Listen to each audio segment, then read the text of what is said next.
ਪੈਂਡੇ ਖਾਂ ਮੁਗਲਿਆ ਸਲਤਨਤ ਦੇ ਬਹਾਦਰ ਜਰਨੈਲਾਂ ਵਿੱਚੋਂ ਇੱਕ ਜਰਨੈਲ। ਦਿੱਲੀ ਤੋਂ ਪੈਂਡੇ ਖਾਂ ਤੇ ਦੀਨ ਬੇਗ ਨੂੰ 5-5000 ਬੰਦਿਆਂ ਦੀ ਮੁਗਲ ਸੈਨਾ ਸਮੇਤ ਗੁਰੂ ਜੀ ਵੱਲ ਭੇਜਿਆ ਗਿਆ। ਪੈਂਡੇ ਖਾਂ ਇਸ ਫੌਜ ਦੀ ਅਗਵਾਈ ਕਰ ਰਿਹਾ ਸੀ ਜਿਸ ਨੇ ਆਪਣਾ ਪੂਰਾ ਸਰੀਰ ਲੋਹੇ ਤੋਂ ਬਣੀ ਪੁਸ਼ਾਕ ਨਾਲ ਢਕਿਆ ਹੋਇਆ ਸੀ। ਦੂਸਰੇ ਪਾਸੇ ਕਲਗੀਧਰ ਪਾਤਸ਼ਾਹ ਨੇ 5 ਪਿਆਰਿਆਂ ਨੂੰ ਆਪਣੀ ਸੈਨਾ ਦਾ ਜਰਨੈਲ ਨਿਯੁਕਤ ਕੀਤਾ। ਪੈਂਡੇ ਖਾਂ ਨੂੰ ਆਪਣੀ ਤਾਕਤ ਦੇ ਉੱਪਰ ਬੜਾ ਘਮੰਡ ਸੀ।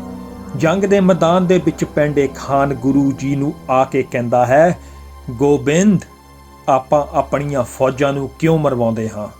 ਕਿਉਂ ਨਾ ਆਪਾਂ ਆਪਸ ਵਿੱਚ ਲੜ ਕੇ ਹੀ ਇਸ ਜੰਗ ਦਾ ਫੈਸਲਾ ਕਰ ਲਈਏ। ਗੁਰੂ ਜੀ ਨੇ 5 ਪਿਆਰਿਆਂ ਤੋਂ ਆਗਿਆ ਮੰਗੀ। ਪੈਂਡੇ ਖਾਨ ਨੇ ਗੁਰੂ ਜੀ ਨੂੰ ਕਿਹਾ, ਬਾਹਰ ਕਰ ਗੋਬਿੰਦ। ਗੁਰੂ ਜੀ ਨੇ ਕਿਹਾ, ਖਾਲਸਾ ਕਦੇ ਵੀ ਪਹਿਲਾ ਬਾਰ ਨਹੀਂ ਕਰਦਾ। ਇੱਥੇ ਇਹ ਗੱਲ ਦੱਸਣਯੋਗ ਹੈ ਕਿ ਕਲਗੀਧਰ ਪਾਤਸ਼ਾਹ ਗੁਰੂ ਗੋਬਿੰਦ ਸਿੰਘ ਜੀ ਨੇ ਆਪਣੇ ਜੀਵਨ ਵਿੱਚ 14 ਲੜਾਈਆਂ ਲੜੀਆਂ ਸਨ, ਪਰ ਕਿਸੇ ਵੀ ਲੜਾਈ ਵਿੱਚ ਪਹਿਲਾਂ ਉਹਨਾਂ ਨੇ ਬਾਰ ਨਹੀਂ ਕੀਤਾ। ਦੂਸਰੀ ਗੱਲ, ਗੁਰੂ ਗੋਬਿੰਦ ਸਿੰਘ ਜੀ ਨੇ ਆਪਣੇ ਕਿਸੇ ਵੀ ਯੁੱਧ ਦੇ ਵਿੱਚ ਕਿਸੇ ਵੀ ਦੁਸ਼ਮਣ ਨੂੰ ਬੰਦੀ ਨਹੀਂ ਬਣਾਇਆ ਸੀ। ਅਤੇ ਤੀਸਰੀ ਗੱਲ, ਗੁਰੂ ਜੀ ਨੇ ਆਪਣੇ ਜੀਵਨ ਵਿੱਚ ਕਿਸੇ ਵੀ ਯੁੱਧ ਦੌਰਾਨ ਕਿਸੇ ਦਾ ਧਰਮ ਤਬਦੀਲ ਨਹੀਂ ਕੀਤਾ ਸੀ। ਇਸ ਕਰਕੇ ਸ਼ਾਇਦ ਗੁਰੂ ਜੀ ਦੇ ਜੀਵਨ ਵਿੱਚ ਬਹੁਤ ਸਾਰੀਆਂ ਹੈਰਾਨ ਕਰਨ ਵਾਲੀਆਂ ਜੰਗਾਂ ਹੋਈਆਂ, ਜਿਵੇਂ ਕਿ ਚਮਕੌਰ ਸਾਹਿਬ ਦੀ ਜੰਗ, ਤੇ ਉਸ ਦੇ ਸਿੱਟੇ ਵੀ ਹੈਰਾਨ ਕਰਨ ਵਾਲੇ ਸਨ। ਅੱਗੇ ਵਧਦੇ ਹਾਂ। ਪੈਂਡੇ ਖਾਨ ਨੇ ਗੁਰੂ ਜੀ ਵੱਲ ਪਹਿਲਾ ਵਾਰ ਕੀਤਾ ਤੇ ਕਲਗੀਧਰ ਪਾਤਸ਼ਾਹ ਨੇ ਉਸ ਦਾ ਵਾਰ ਆਪਣੀ ਤਲਵਾਰ ਦੇ ਨਾਲ ਰੋਕ ਦਿੱਤਾ। ਹੁਣ ਵਾਰੀ ਸੀ ਸਾਹਿਬ ਸ੍ਰੀ ਗੁਰੂ ਗੋਬਿੰਦ ਸਿੰਘ ਜੀ ਦੀ। ਗੁਰੂ ਜੀ ਨੇ ਪੈਂਡੇ ਖਾਨ ਨੂੰ ਕਿਹਾ, ਪੈਂਡੇ ਖਾਂ, ਆਪਣੇ ਰੱਬ ਨੂੰ ਯਾਦ ਕਰ ਲੈ। ਤੇ ਪੈਂਡੇ ਖਾਂ ਹੱਸਣ ਲੱਗਾ ਤੇ ਬੋਲਿਆ, ਗੋਬਿੰਦ, ਤੂੰ ਮੈਨੂੰ ਕਿੱਥੇ ਤੀਰ ਮਾਰੇਂਗਾ? ਮੇਰਾ ਤਾਂ ਸਾਰਾ ਸਰੀਰ ਹੀ ਲੋਹੇ ਨਾਲ ਢਕਿਆ ਹੋਇਆ ਹੈ। ਗੁਰੂ ਗੋਬਿੰਦ ਸਿੰਘ ਜੀ ਨੇ ਤੀਰ ਕਮਾਨ ਵਿੱਚ ਲਗਾਇਆ ਤੇ ਪਰਮਾਤਮਾ ਨੂੰ ਕਿਹਾ, ਨਰ ਵਿੱਚ ਹਰ ਹੈ ਤੇ ਹਰ ਵਿੱਚ ਨਰ ਹੈ। ਤੂੰ ਨਿਰੰਕਾਰ ਹਰ ਇਨਸਾਨ ਵਿੱਚ ਤੂੰ ਆਪ ਹੈ, ਪਰ ਇਸ ਵਕਤ ਮੇਰੇ ਤੀਰ ਦੇ ਸਾਹਮਣੇ ਕਿਸੇ ਦਾ ਹੰਕਾਰ ਹੈ। ਗੁਰੂ ਜੀ ਨੇ ਆਪਣਾ ਤੀਰ ਪੈਂਡੇ ਖਾਂ ਵੱਲ ਛੱਡਿਆ ਤੇ ਉਹ ਉਸ ਦੇ ਸਿਰ ਵਿੱਚ ਜਾ ਵੱਜਾ ਤੇ ਪੈਂਡੇ ਖਾਂ ਧਰਤੀ ਦੇ ਉੱਪਰ ਗਸ਼ ਖਾ ਕੇ ਡਿੱਗ ਗਿਆ। ਉਸ ਦੀ ਫੌਜ ਵਿੱਚ ਹਫੜਾ ਦਫੜੀ ਮਚ ਗਈ ਤੇ ਉਹ ਪਿੱਛੇ ਨੂੰ ਨੱਸਣ ਲੱਗ ਪਏ। ਇੱਥੇ ਇਹ ਗੱਲ ਦੱਸਣਯੋਗ ਹੈ ਕਿ ਇਤਿਹਾਸ ਗਵਾਹ ਹੈ। ਇਤਿਹਾਸ ਵਿੱਚ ਇਸ ਗੱਲ ਦਾ ਜ਼ਿਕਰ ਮਿਲਦਾ ਹੈ ਕਿ ਗੁਰੂ ਗੋਬਿੰਦ ਸਿੰਘ ਜੀ ਦਾ ਕਮਾਨ 9 ਟੰਕੀ ਸੀ। ਇੱਕ ਟੰਕ 25 ਕਿਲੋ ਦਾ ਹੁੰਦਾ ਹੈ, ਭਾਵ ਉਸ ਕਮਾਨ ਨੂੰ ਉਹ ਬਾਂਹ ਖਿੱਚ ਸਕਦੀ ਸੀ ਜੋ ਇਨਸਾਨ ਇੱਕ ਬਾਂਹ ਨਾਲ 496 ਪਾਉਂਡ ਯਾਨੀ ਕਿ 225 ਕਿਲੋ ਭਾਰ ਚੁੱਕ ਸਕਦਾ ਹੋਵੇ। ਤੇ ਜਦੋਂ ਗੁਰੂ ਜੀ ਆਪਣਾ ਤੀਰ ਉਸ ਕਮਾਨ ਵਿੱਚੋਂ ਛੱਡਦੇ ਹੋਣਗੇ ਤੇ ਉਹ ਤੀਰ ਕਿੰਨਿਆਂ ਲੋਕਾਂ ਦੇ ਵਿੱਚੋਂ ਇੱਕ ਵਾਰ 'ਚ ਨਿਕਲ ਜਾਂਦਾ ਹੋਊਗਾ, ਇਸ ਗੱਲ ਦਾ ਅੰਦਾਜ਼ਾ ਅਸੀਂ ਆਪ ਲਗਾ ਸਕਦੇ ਹਾਂ। ਅੱਗੇ ਵਧਦੇ ਹਾਂ। ਜਦੋਂ ਇਹ ਗੱਲ ਵਜ਼ੀਰ ਖਾਂ ਨੂੰ ਪਤਾ ਲੱਗੀ ਤਾਂ ਉਹ ਗੁੱਸੇ ਵਿੱਚ ਪਾਗਲ ਹੋ ਗਿਆ।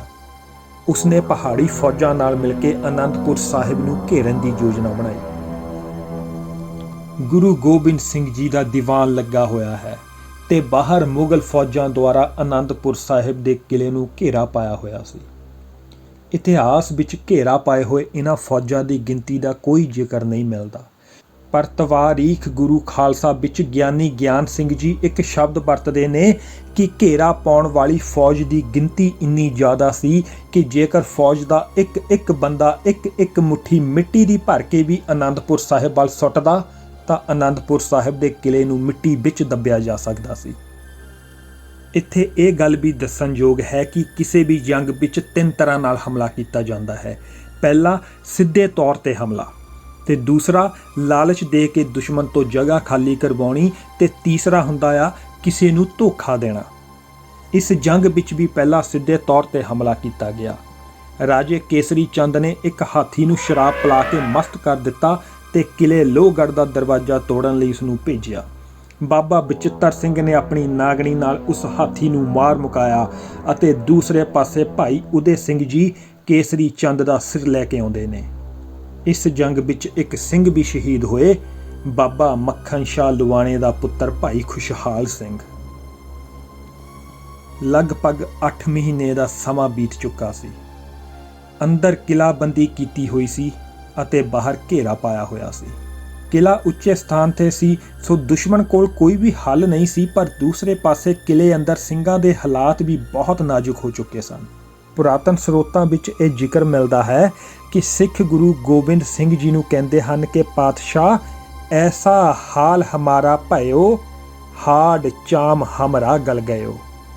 ਭਾਵ ਕਿ ਸਾਡੇ ਸਰੀਰ ਦਾ ਅਜਿਹਾ ਹਾਲ ਹੋ ਚੁੱਕਾ ਹੈ ਕਿ ਸਾਡੇ ਸਰੀਰ ਦੀਆਂ ਹੱਡੀਆਂ ਤੇ ਮਾਸ ਹੁਣ ਗਲਣਾ ਸ਼ੁਰੂ ਕਰ ਚੁੱਕਾ ਹੈ। ਇੱਕ ਕਵੀ ਨੇ ਇਹ ਵੀ ਲਿਖਿਆ ਕਿ ਕਈ ਵਾਰ ਕਿਲੇ ਵਿੱਚ ਪਾਣੀ ਦੀ ਵੀ ਇੰਨੀ ਕਮੀ ਆ ਜਾਂਦੀ ਸੀ ਕਿ ਇੱਕ ਸਿੰਘ ਪਾਣੀ ਭਰਦਾ ਸੀ ਤੇ 5 ਸਿੰਘ ਦੁਸ਼ਮਣ ਨਾਲ ਲੜਦੇ ਸਨ, ਤੇ ਕਈ ਵਾਰ ਪਾਣੀ ਕਰਕੇ ਵੀ ਸ਼ਹਾਦਤਾਂ ਦੇਣੀਆਂ ਪੈਂਦੀਆਂ ਸਨ। ਇੱਕ ਕਵੀ ਅੱਲਾ ਯਾਰ ਖਾਂ ਜੋਗੀ ਇੱਕ ਸ਼ਬਦ ਵਰਤਦੇ ਨੇ, ਪਿਆਸੇ ਥੇ और भूख की शिद्दत कमाल थी। प्यासे थे और भूख की शिद्दत कमाल थी मुक्तसर थी फौज। मुक्तसर ਦਾ ਮਤਲਬ ਹੈ ਹੌਲੀ ਹੌਲੀ ਘਟ ਹੋ ਰਿਹਾ, ਅਰਥਾਤ ਸਿੰਘਾਂ ਦੀ ਫੌਜ ਭੁੱਖ ਤੇ ਪਿਆਸ ਨੂੰ ਨਾ ਸਹਾਰਦੀ ਹੋਈ ਸ਼ਹਾਦਤਾਂ ਪਾ ਰਹੀ ਸੀ, ਹੌਲੀ ਹੌਲੀ ਘਟ ਰਹੀ ਸੀ। ਥੀ ਮੁਕਤਸਰ ਥੀ ਫੌਜ ਔਰ वो भी निडाल थी, ਤੇ ਉਹ ਵੀ ਭੁੱਖ ਪਿਆਸ ਨਾਲ ਟੁੱਟੇ ਪਏ ਸਨ। ਆਖਿਰਕਾਰ ਗੁਰੂ ਗੋਬਿੰਦ ਸਿੰਘ ਜੀ ਨੇ ਅਨੰਦਪੁਰ ਸਾਹਿਬ ਦਾ ਕਿਲਾ ਛੱਡਣ ਦਾ ਫੈਸਲਾ ਲਿਆ। ਇਤਿਹਾਸ ਦੇ ਸਰੋਤ ਦੱਸਦੇ ਨੇ, ਜਿਸ ਰਾਤ ਅਨੰਦਪੁਰ ਸਾਹਿਬ ਦਾ ਕਿਲਾ ਛੱਡਿਆ ਜਾਂਦਾ ਹੈ ਉਸ ਸਮੇਂ ਤੱਕ ਇੰਨੇ ਸਿੰਘ ਸ਼ਹੀਦ ਹੋ ਚੁੱਕੇ ਸਨ ਕਿ ਅਨੰਦਪੁਰ ਸਾਹਿਬ ਛੱਡਣ ਵੇਲੇ ਸਿੰਘਾਂ ਦੀ ਗਿਣਤੀ 500 ਦੇ ਕਰੀਬ ਰਹਿ ਗਈ ਸੀ। ਜਦੋਂ ਗੁਰੂ ਜੀ ਨੇ ਅਨੰਦਪੁਰ ਸਾਹਿਬ ਨੂੰ ਛੱਡਿਆ ਤਾਂ ਉਸ ਦੀ ਵੀ ਇੱਕ ਵਿਲੱਖਣ ਰਣਨੀਤੀ ਸੀ। ਆਨੰਦਗੜ੍ਹ ਤੋਂ ਸ਼ਾਹੀ ਟਿੱਬੀ ਤੱਕ ਦੇ ਇਲਾਕੇ ਦੀਆਂ ਪਗਡੰਡੀਆਂ ਵਿੱਚੋਂ ਛੱਡਿਆ ਜਾਂਦਾ ਹੈ ਅਨੰਦਪੁਰ ਸਾਹਿਬ।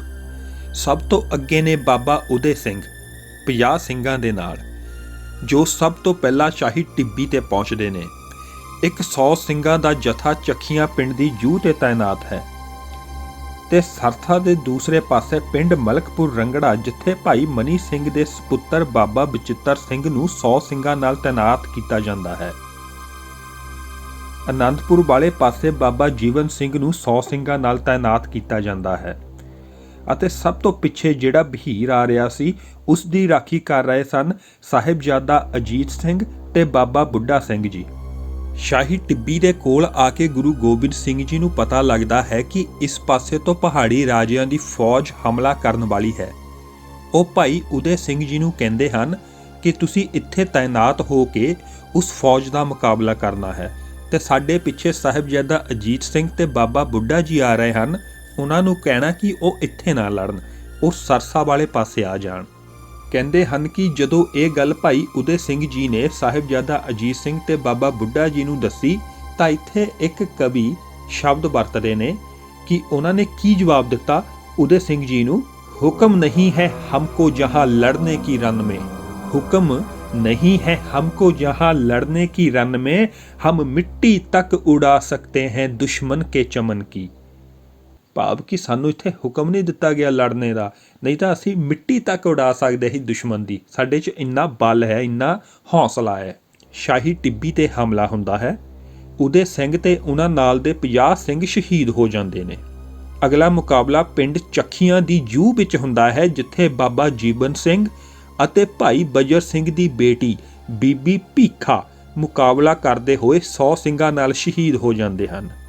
ਹੁਣ ਇੱਥੇ ਮੰਜ਼ਰ ਇਹ ਬਣ ਚੁੱਕਾ ਸੀ ਕਿ ਸਰਸਾ ਦੇ ਦੋਵੇਂ ਪਾਸੇ ਲੜਾਈ ਹੋ ਰਹੀ ਸੀ। ਇੱਕ ਪਾਸੇ ਬਾਬਾ ਜੀਵਨ ਸਿੰਘ ਤੇ ਦੂਸਰੇ ਪਾਸੇ ਰੋਪੜ ਤੋਂ ਆਈ ਹੋਈ ਫੌਜ ਨੂੰ ਰੋਕਣ ਲਈ ਭਾਈ ਬਚਿੱਤਰ ਸਿੰਘ ਜੂਝ ਰਹੇ ਸਨ, ਤੇ ਸਰਸਾ ਦੇ ਦੋਵੇਂ ਪਾਸੇ ਲੜਾਈ ਹੋ ਰਹੀ ਆ, ਤੇ ਵਿੱਚੋਂ ਦੀ ਕਲਗੀਧਰ ਪਾਤਸ਼ਾਹ ਨਦੀ ਨੂੰ ਪਾਰ ਕਰ ਰਹੇ ਸਨ, ਤੇ ਉੱਥੇ ਵੀ ਲੜਾਈ ਹੋ ਰਹੀ ਸੀ।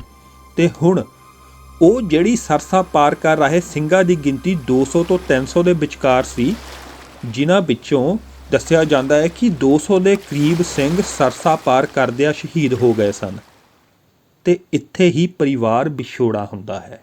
ਮਾਤਾ ਜੀ ਤੇ 2 ਛੋਟੇ ਸਾਹਿਬਜ਼ਾਦੇ ਕੁੰਮਾ ਮਾਸ਼ਕੀ ਦੇ ਗ੍ਰਹਿ ਵਿਖੇ ਪਹੁੰਚਦੇ ਨੇ, ਤੇ ਗੁਰੂ ਜੀ ਕੋਟਲਾ ਨਿਹੰਗ ਖਾਂ ਦੇ ਘਰ ਪਹੁੰਚਦੇ ਨੇ।